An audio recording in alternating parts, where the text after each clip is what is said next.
y damos gracias a Dios por el tiempo que Él nos brinda.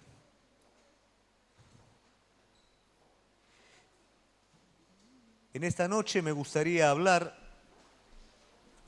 acerca de un tema que le puse como título, vio qué coordinación, ¿no? La oración de un siervo. Yo le iba a poner más largo, pero no iba a entrar en todo el banner. Era la oración de un siervo de Dios. Pero entendemos que la oración de un siervo es la oración de un siervo, de un hombre, de una mujer de Dios. Y esto, a lo largo de la semana, el Señor lo puso en el corazón mientras leía el Salmo 143. Y realmente me llenó el corazón, porque lo comparaba de alguna manera con lo que Jesús le enseñó a sus discípulos. Recuerdan que los discípulos le preguntan a Jesús o le dicen a Jesús, enséñanos a orar. ¿Por qué le dicen esto? Porque ven que Jesús a la mañana temprano está antes que ninguno levantado buscando el rostro del Padre. Ven que Jesús hace milagros. Ven que Jesús habla con palabras que nunca ningún hombre habló.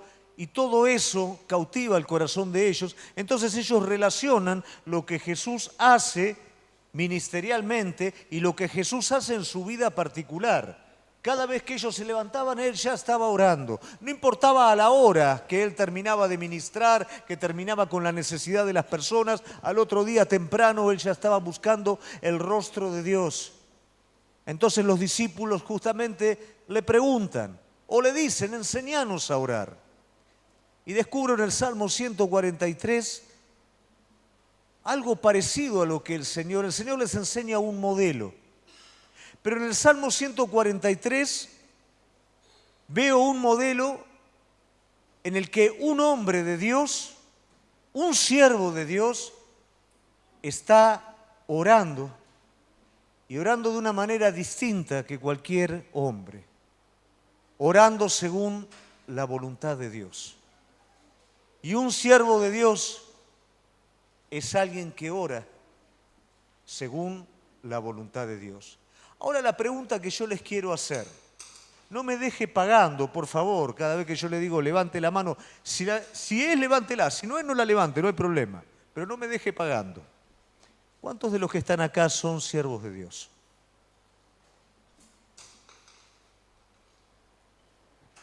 Del resto de las personas que no levantaron las manos, ¿cuántos les gustaría ser siervos de Dios? Amén. Es muy importante que nosotros podamos entender algo. El siervo de Dios no es precisamente la persona que preside. No quiere decir tampoco que la persona que preside no sea un siervo de Dios, pero no está limitado a eso solamente. El siervo de Dios es aquella persona que anhela con todo su corazón la voluntad de Dios. Lo anhela a Él más que cualquier otra cosa en este mundo. A veces preside, a veces no preside. Muchos grandes hombres y mujeres de Dios no son personas populares, no son personas visibles, son personas a las cuales en el momento en el que el Señor o estén en la presencia del Señor, el Señor les va a decir, buen siervo y fiel, en lo poco me fuiste fiel. Señor, ¿cuándo te fuimos fiel? ¿Cuándo lo hicimos? Cuando hiciste aquellas cosas que tal vez eran poco vistas delante de los ojos de los hombres, pero lo hiciste por amor a mí.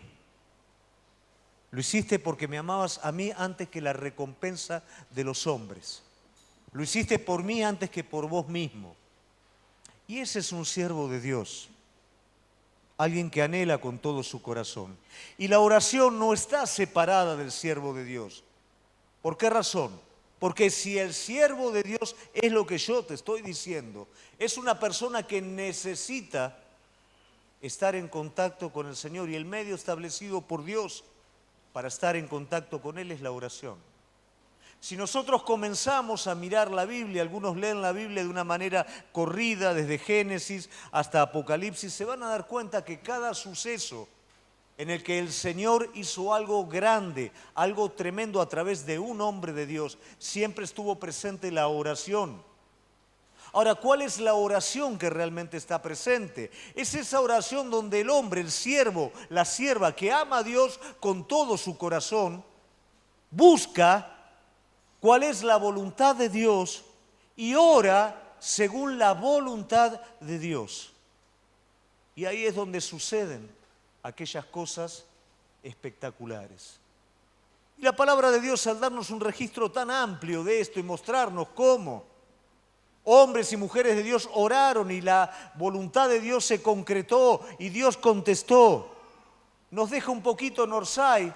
¿Por qué razón? Porque el gran problema que solemos tener nosotros, ¿cuál es? La escasez de oración. ¿Por qué si yo entiendo que el medio, quiero ser un siervo de Dios, quiero ser un hombre de Dios, una mujer de Dios, lo anhelo con todo mi corazón, entiendo que el medio es la oración? ¿Por qué es lo que yo abandono más fácil, lo que menos hago o lo que directamente no le presto atención? ¿Por qué razón no puedo resolver este problema? Y esto suele pasar porque muchas veces he orado y no he tenido la respuesta que yo he estado esperando.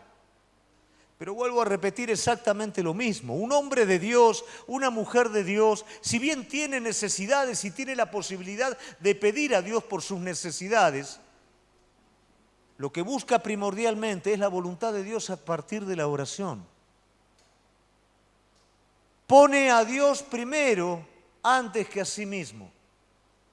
Y tal oración está garantizada en la palabra que va a ser contestada. Pero también el libro de Santiago nos dice que no recibimos porque no pedimos. Muchas veces nuestras necesidades no son presentadas delante de Dios y simplemente son presentadas las necesidades que tienen que ver con nosotros mismos. Entonces no recibimos nada. Y al no recibir nada, nos frustramos.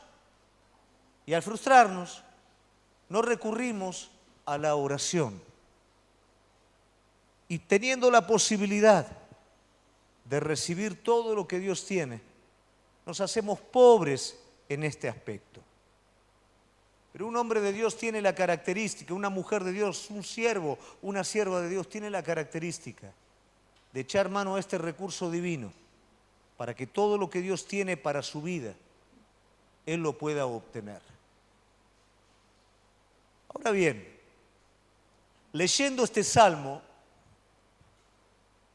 una de las cosas que realmente me movió fueron los aspectos distintos que un siervo de Dios tiene con respecto a la oración.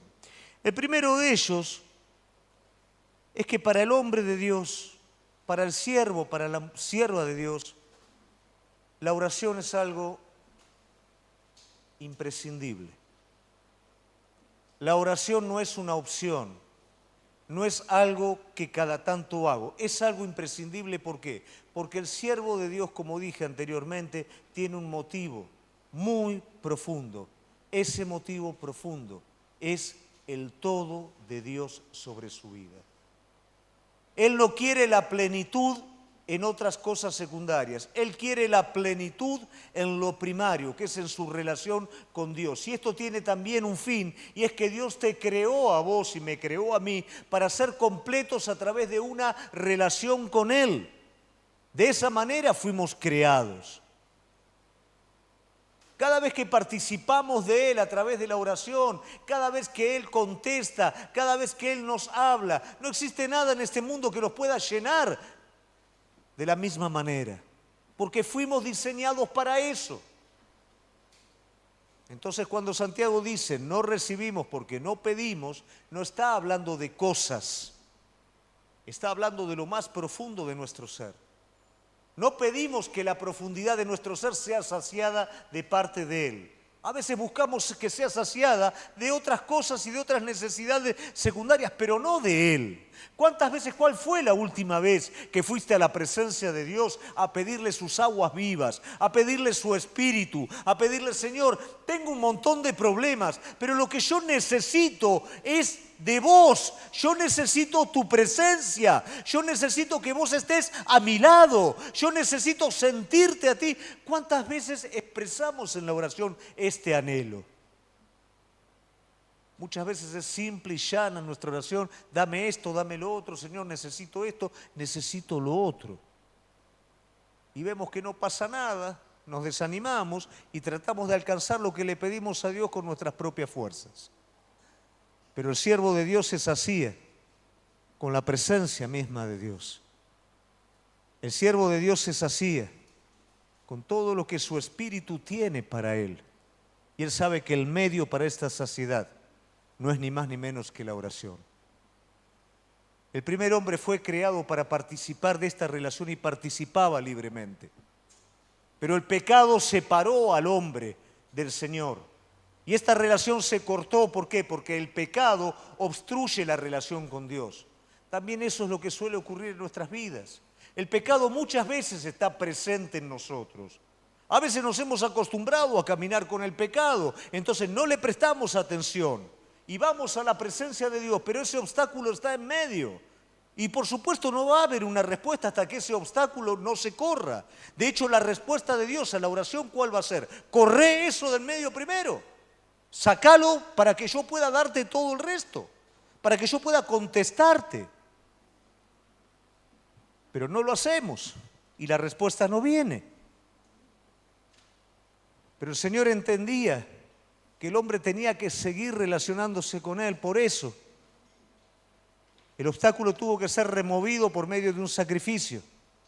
Si no, el pecado iba a seguir ahí presente y la relación no iba a poder ser. Entonces vamos a ver en la Biblia que desde el principio hasta el final el sacrificio siempre estuvo presente para que el hombre pudiera restaurar esa relación que perdió. Y muchos diríamos, pero ¿por qué razones entonces el Señor lo hizo tan complicado? No lo hizo tan complicado. Nosotros somos los complicados. Pero cuando el hombre cayó, habilitó el pecado y cayó a partir de la incredulidad. Entonces ahora la relación es a partir de su Hijo, el sacrificio perfecto, y es a partir de la fe. Y esa es la parte que más nos cuesta. Porque la incredulidad habilitó el pecado. Entonces, por medio de la fe, ahora nos relacionamos con Él. La incredulidad echó a perder esa relación que teníamos. Ahora, por medio de la fe, podemos tener una nueva relación con Cristo. Entonces, el siervo, la sierva de Dios, entiende este principio.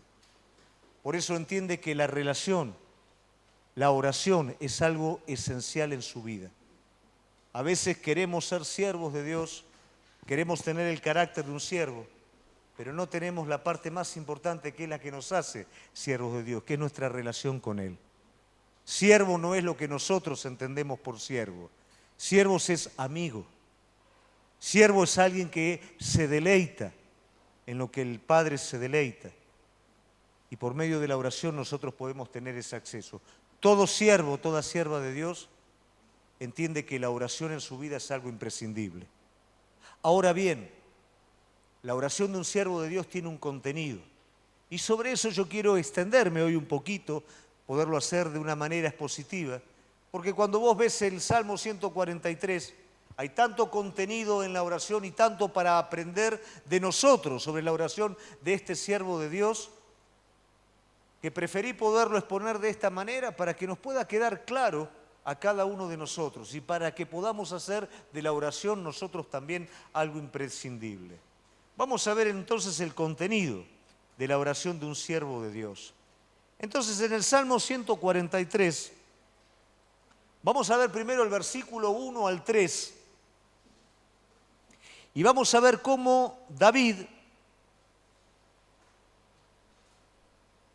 reacciona frente a la necesidad que tiene porque el enemigo ataca su vida. 1 al 3. Dice: oh Jehová, oye mi oración, escucha mis ruegos, respóndeme por tu verdad y por tu justicia. No entres en juicio con tu siervo, porque no se justificará delante de ti ningún ser humano. Porque ha perseguido el enemigo mi alma, ha postrado en tierra mi vida, me ha hecho habitar en tinieblas como los ya muertos. David está expresando la necesidad, está expresando la causa, y la causa es que el enemigo vino sobre su vida.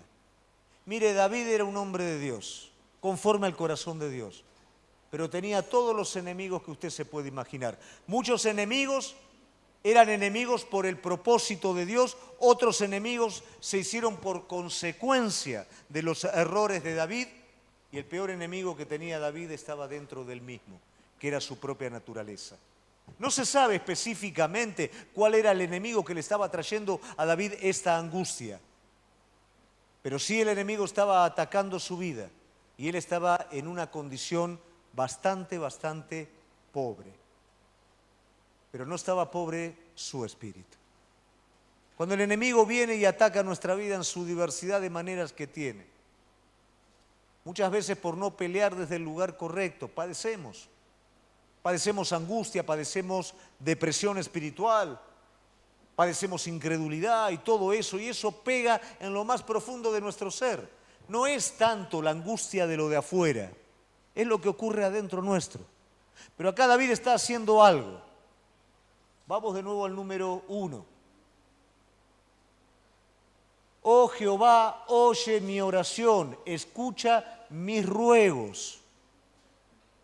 Uno de los grandes errores que cometió David durante su vida fue actuar con premura, actuar con rapidez. Y las veces que actuó con rapidez fue directamente en contra del propósito de Dios. David fue levantado para ser una luz, para poder representar los atributos mismos de Dios y para poder cuidar del pueblo de Dios. Pero en muchas ocasiones David se apuró. ¿Y qué pasa cuando el hombre se apura? No opera Dios en esa prontitud, opera nuestra propia naturaleza. Y en vez de continuar en el propósito de Dios, nos desviamos. Cuando David se apuró, hubo gente que murió.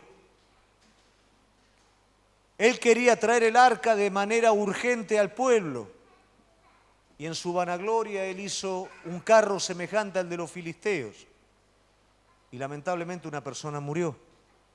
Cuando ya estaba descansadito en su reino, él pidió un censo sobre todo el pueblo, algo prohibido. Aún su general lo advirtió de todo esto, pero él no hizo caso. Mucha gente murió por eso. Cuando él quiso satisfacer sus propios deseos, un hombre inocente murió por eso.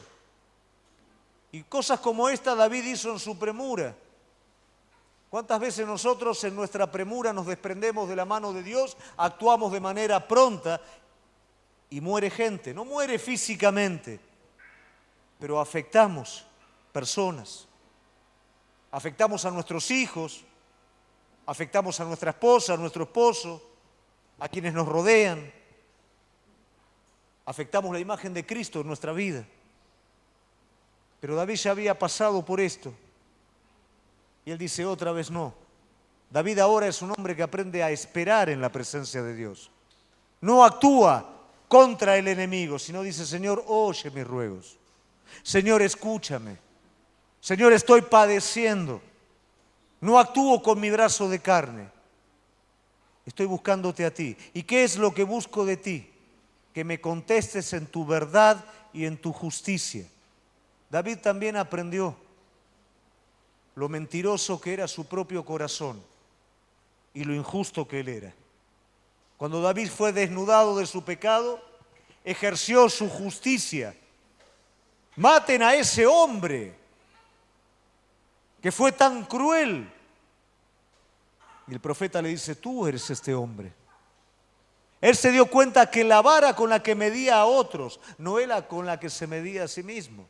Se dio cuenta del grado de injusticia que había en su corazón, el grado de engaño que había en él mismo.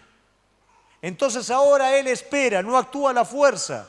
Él ahora está esperando que Dios conteste su petición, pero según la verdad divina y según la justicia divina.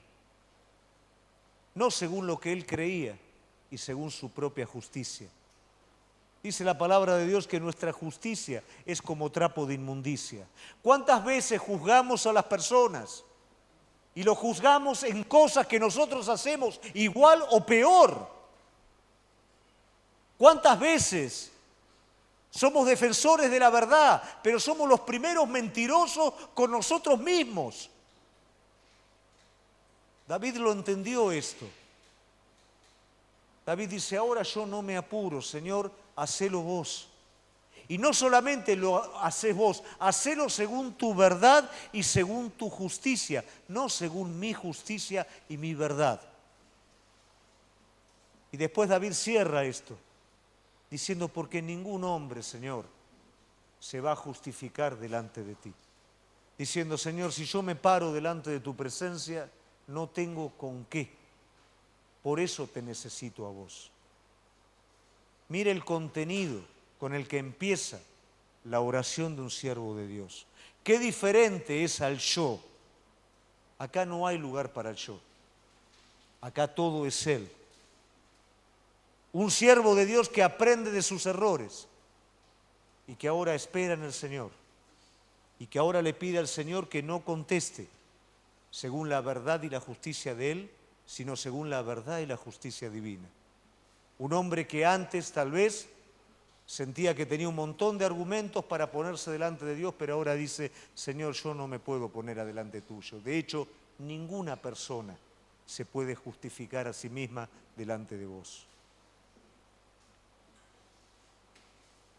Vemos del versículo 4 al 7 la necesidad más profunda de este siervo de Dios que está orando. El enemigo lo está atacando, y eso es cierto. Muchos problemas tenemos nosotros de afuera, pero siempre decimos lo mismo, y este es un principio, iglesia, que es importante que lo aprendas. El problema real no está afuera, el problema real está adentro nuestro. Y ya David lo entendió esto. Entonces David no está diciendo, solucioná, Señor, las cosas de afuera. Está planteando cómo está él de adentro. Mi espíritu se angustió dentro de mí, está desolado mi corazón. Él está planteando su necesidad más profunda. Él no está dejando por secundario lo que adentro está pasando y se enfoca afuera. Él está planteando al Señor, Señor, estoy así. Señor, adentro mío es esto lo que hay. El sufrimiento más profundo no lo tengo por lo de afuera, lo tengo adentro. El apóstol Pablo dice, tu lucha no es con carne o sangre. ¿Qué quiere decir esto? Nos enojamos con la gente, nos peleamos con la gente, con nuestros familiares, con nuestros maridos, con nuestras mujeres, con la gente de la iglesia, con nuestros vecinos, con todo el mundo. Y no nos damos cuenta que el problema está dentro mío. Por eso somos enojones. Por eso no dejamos pasar de largo las cosas. Por eso queremos hacer valer nuestros propios derechos, nuestros propios criterios. Porque lo que está mal no es la persona que está afuera, aunque esté mal. Lo que está mal es nuestro corazón. Es ahí adentro donde está el problema real. Entonces David lo entiende. David no tiene tiempo para entretenerse con otra cosa. David quiere que su corazón sea sano, entonces expresa al Señor la necesidad de su corazón. Mi espíritu se angustió dentro de mí, está desolado mi corazón. Señor, adentro está pasando las cosas. Cuando él tapó el pecado, aparentemente de afuera estaba todo bien. No había un enemigo directo que lo atacara. Pero su conciencia no lo dejaba en paz. El Espíritu Santo se había apartado y él se estaba muriendo interiormente. Él entendía lo que era eso. Y él está planteando delante del Señor, mi espíritu se angustió dentro de mí. Mi corazón, Señor, está desolado. Vamos al otro versículo. Me acordé de los días antiguos, meditaba en todas tus obras, reflexionaba en las obras de tus manos. Extendí mis manos a ti, mi alma a ti como la tierra sedienta. El enemigo lo está persiguiendo. Él tiene una necesidad interior, pero él no le está pidiendo al Señor, sácame el problema de encima. Él está planteando al Señor la sed que él está teniendo de él en medio de la dificultad. ¿Cuántas veces en medio de la dificultad pedimos solución a la dificultad en vez de pedir saciedad al Espíritu? Porque esa dificultad tiene un propósito. Por eso tu corazón se conmueve. Y el propósito de esa dificultad es que tu corazón entre en el reposo.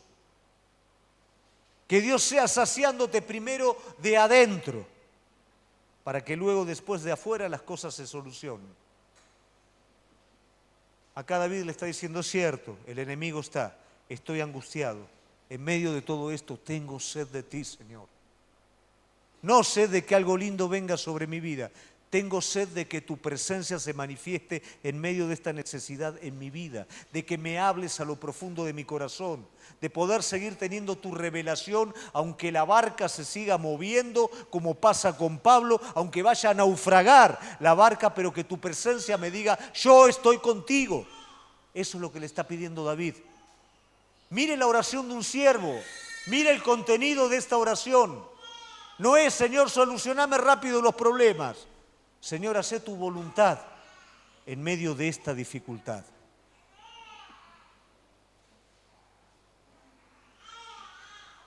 Respóndeme pronto, Jehová, porque desmaya mi espíritu. No escondas de mí tu rostro, no venga yo a ser semejante a los que descienden a la sepultura. Él solo está buscando que el rostro del Señor resplandezca en su corazón. Él hace memoria de las obras antiguas del Señor, porque Él quiere saciarse del Señor, quiere saciarse de Dios y no de otra cosa. Recuerda el pasado, recuerda lo que Dios hizo en otros momentos. Qué necesario que es, iglesia, cuando vos y yo pasamos dificultades, poder sentarnos en silencio delante de la presencia de Dios, porque eso es una oración de siervo, eso es una oración espiritual. Y permitir que el Espíritu Santo hable a nuestra vida, que el Espíritu Santo traiga a nosotros las obras pasadas. ¿Cuántos desafíos nos ha tocado vivir en esos 20 años que Gaby mencionó? Pero cuando nos sentábamos y en la presencia de Dios esperábamos, ¿cuántas veces el Espíritu Santo trajo a luz todo lo que había hecho hasta el momento que llegamos a ese lugar? ¿Cuántas veces en África, cuando las puertas se cerraban completamente y uno veía el problema de allá, pero después se apartaba del problema, recordaba todo lo que el Señor dijo, las palabras que el Señor había dicho, y cómo uno primeramente recobraba la fuerza de estar en contacto con Él y Él luego se encargaba de resolver los problemas? De esa manera ahora el siervo y la sierva de Dios. Él busca paz en el corazón, Él busca plenitud en el interior. No busca simplemente que los problemas se corran para yo seguir de la misma manera. Entiendo que ese problema me va a llevar a encontrarme más con Él, a conocer un poco más de Él de lo que hasta ahora no conozco. Qué distinta la oración de un siervo de Dios. ¿Está aprendiendo de la oración de David? 8 a 12, al 12.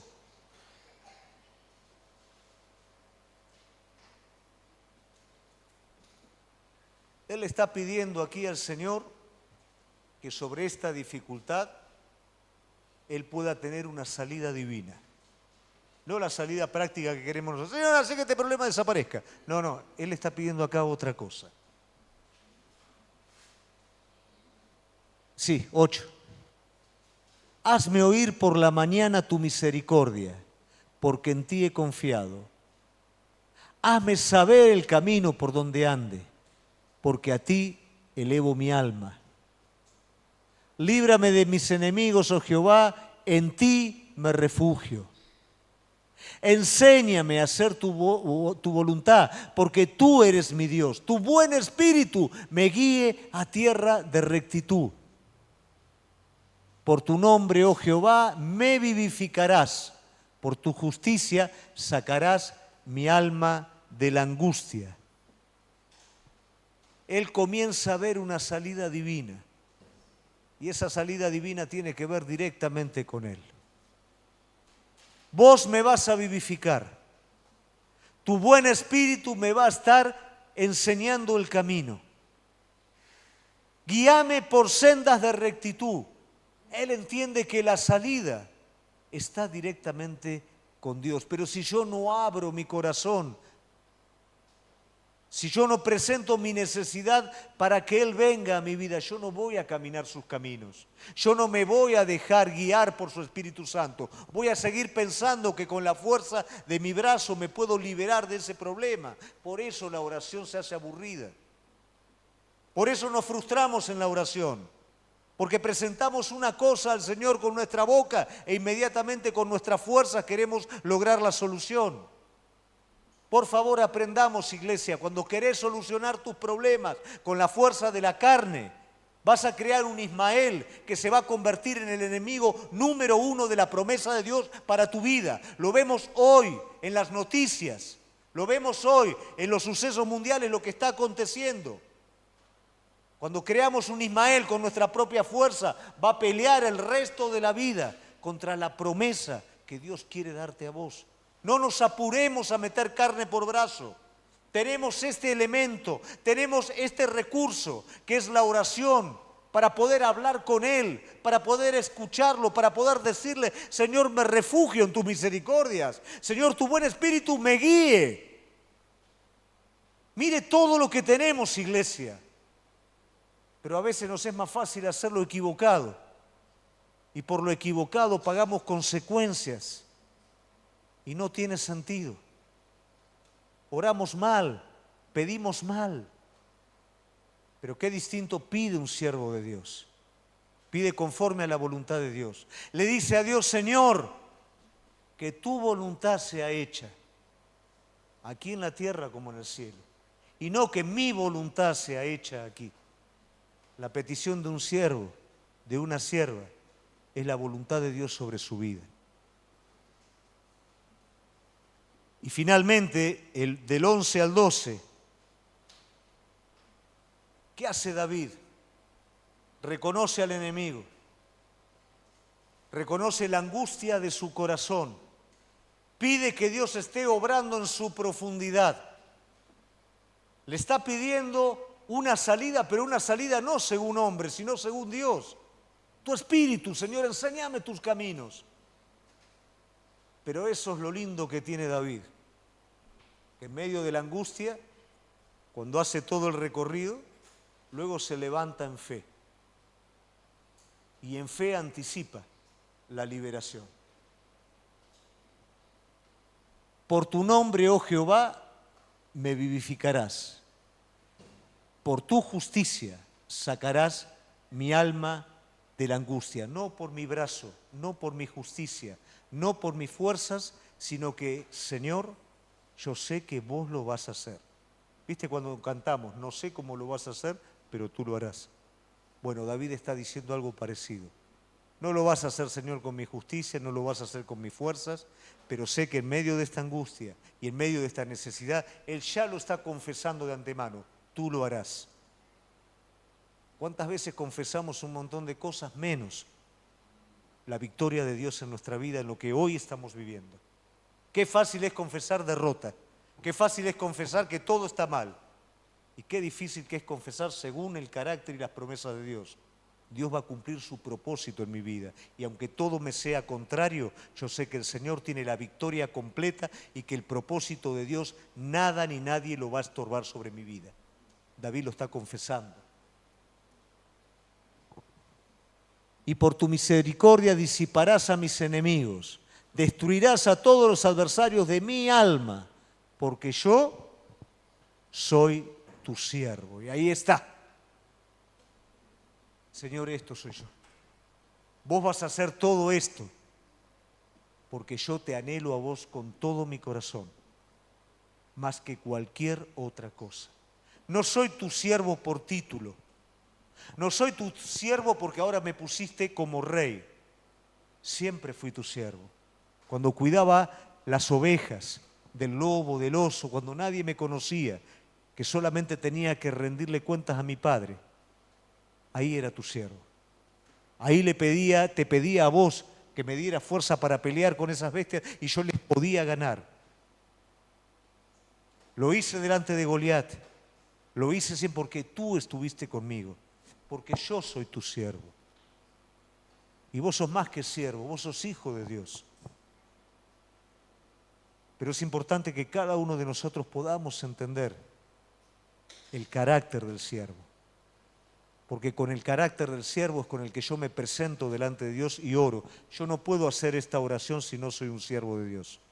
Yo no puedo hacer esta oración, que es una oración eficaz delante del Señor, si realmente no lo amo a Él con todo mi ser. Y Él no es lo primero en mi vida. Pero Él cierra esta parte diciendo, Señor, yo soy tu siervo. Entonces la pregunta es, ¿cómo es la persona del siervo que ora? Bueno,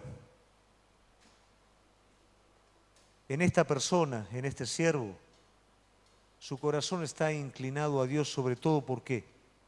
Porque entiende que es un colaborador. A veces a nosotros nos cuesta entender que somos colaboradores de Dios. A veces somos patrones. A veces nuestra oración es decirle a Dios lo que tiene que hacer sobre nosotros, pero un colaborador, ¿qué es lo que hace? Colabora con la perfecta voluntad de Dios. Un colaborador que es un siervo de Dios busca la perfecta voluntad de Dios y colabora con ella.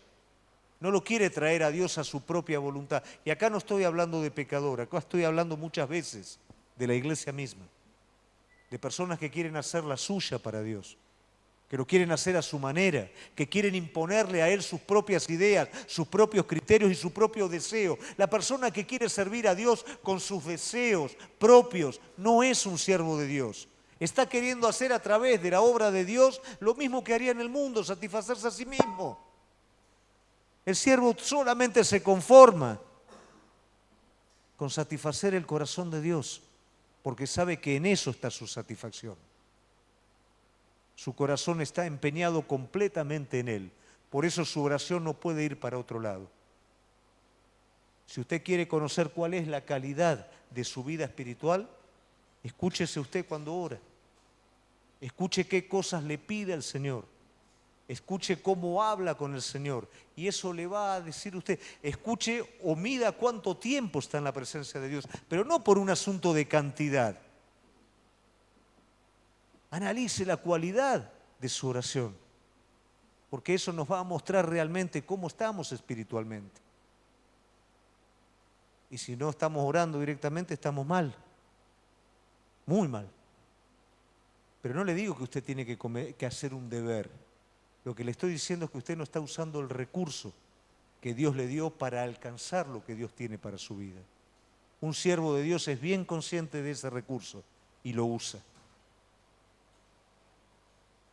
Es una persona consagrada porque responde a Dios con lo que Dios le pide. Y eso es consagración. A veces nosotros, como dije anteriormente, lo único que estamos esperando es que Dios haga lo que nosotros queremos. Una persona consagrada no se conforma con otra cosa que no sea con la obediencia. Y acá no hablamos de la obediencia disciplinaria, dura, estamos hablando de la obediencia de amor. ¿Hay un deleite más grande que poderle responder a Él haciendo su propia voluntad? Hay un deleite más grande en la vida de uno. No estoy hablando de emoción, estoy hablando de plenitud. De saber que aunque yo quisiera hacer una cosa distinta, Dios me llama a hacer algo, yo respondo a eso y sé que a pesar mío estoy haciendo aquello que Él me llamó. ¿Cuánto más grande es la plenitud de obedecer? ¿Cuánta plenitud hay en la obediencia? ¿Cuánta seguridad hay en la obediencia? Eso es consagración, iglesia.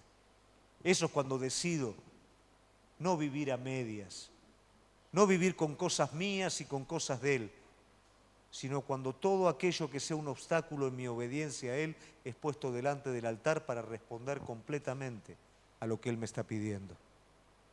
No puedo orar a Dios si no soy una persona consagrada, como oró David. No puedo orar a Dios si no me considero un colaborador de su perfecta y divina voluntad. No puedo orar a Dios de esta manera si los intereses personales están primero. Entonces no recibimos, y como dice Santiago, no recibimos nada porque no pedimos, y si pedimos, pedimos mal. Pero ¿cuál es la historia de este hombre?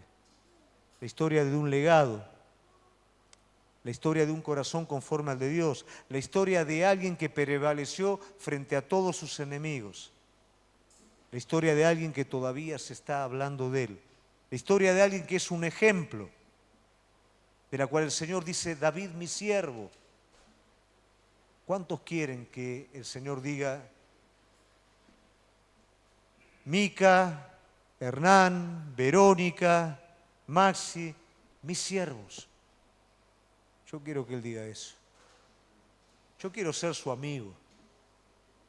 Yo quiero que Él me muestre las cosas, como le dijo a sus discípulos, esas cosas que el Padre tiene reservadas, que me la muestre como siervo, que me la muestre como amigo. Yo quiero orar de una manera diferente a como oraba cuando recién comencé a caminar para el Señor, dándome cuenta que lo más importante es cuando yo puedo pedirle a Él que su perfecta y divina voluntad sea hecha sobre mi vida y no mi voluntad. Queremos que suceda algo en nuestra vida. Tenemos el recurso de la oración. Queremos orar como siervos de Dios. Podamos asimilar en nuestra vida la identidad de un siervo. Ser colaboradores con su voluntad, ser consagrados respecto a su voluntad. Y nos vamos a dar cuenta que todo lo que el Señor trazó para cada uno de nosotros va a derramarse en nuestras vidas. El Señor busca un carácter espiritual. El Señor busca un siervo, una sierva de Dios. El Señor está esperando escuchar a un siervo, a una sierva de Dios, para poder responder conforme a sus riquezas. Amén. Los invito a ponerse de pie.